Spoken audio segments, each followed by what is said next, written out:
Chaos Warriors.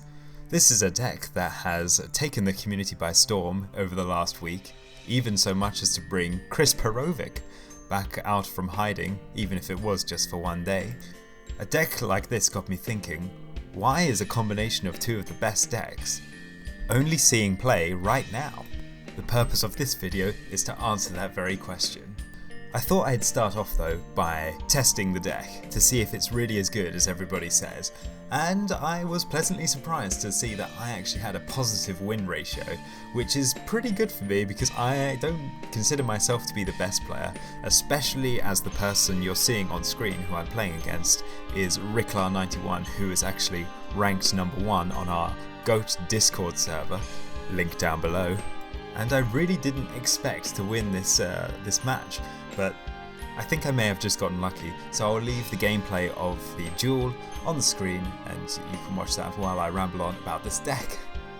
Now, I think the first thing I should mention with this deck is that it first came to my attention, and probably a lot of the other people's attention too, when Geist D won back-to-back tournaments. He won a Go Format Championship one week, and then the very next week he went on to Format Libraries Championship, and he won that too.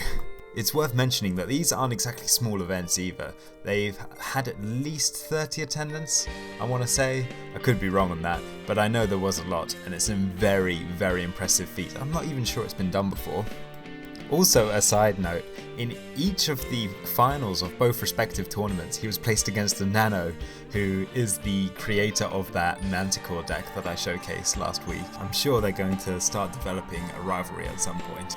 Okay, so Geist D has won the back-to-back tournaments, and that's gotten the deck on the radar of everybody.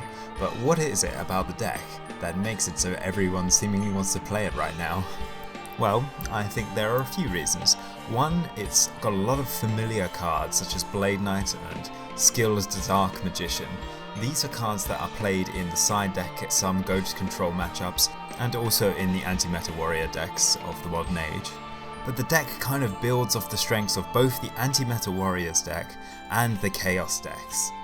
You can certainly be aggressive with the deck right off the start, and if your opponent manages to stave off your attack, then all your monsters are going to be in the graveyard ready for the chaos monsters to take advantage of this.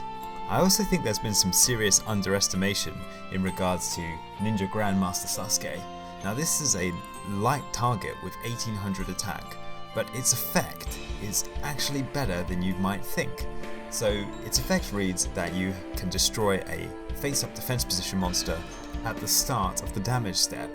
The main application for this is to get rid of a defense positioned Chaos Sorcerer. By the way, you should never put your Chaos Sorcerers in defense for no reason. But on top of that, an even bigger application in my eyes is to get past Gravekeeper's Spy, which is a very common tech against aggro decks.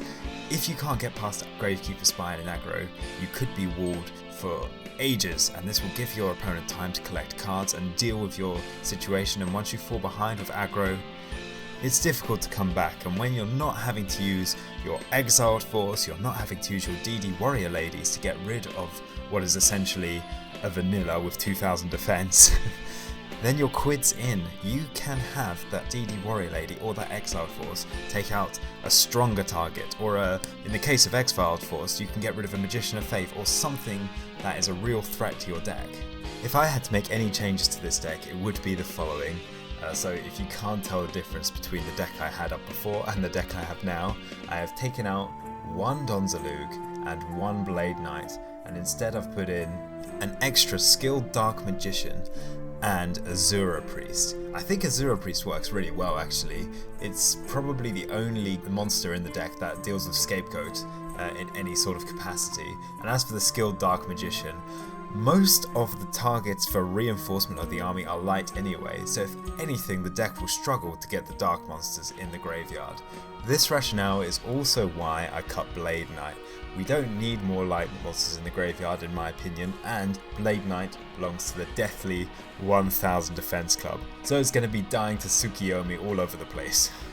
That leads me on to a final question in this video, and that is this Chaos Warrior the latest best deck? No. I don't think it's the best deck. I do think it is one of the best anti-Metal Warriors decks, if not the best. And for that reason, I think it does deserve some of the hype that it is getting right now, for the most part. That being said, please take my opinions with a grain of salt. I'm the one who's made these great achievements with the deck. I would instead recommend that you go and test this deck out for yourself. This is another really fun one, and it's also quite competitively viable. So I'd suggest that if you haven't jumped on the Chaos Warriors bandwagon, go for it. It's a great deck. That's about it from me now though, so like, comment, subscribe. I've been Rost. I'll see you on the next video.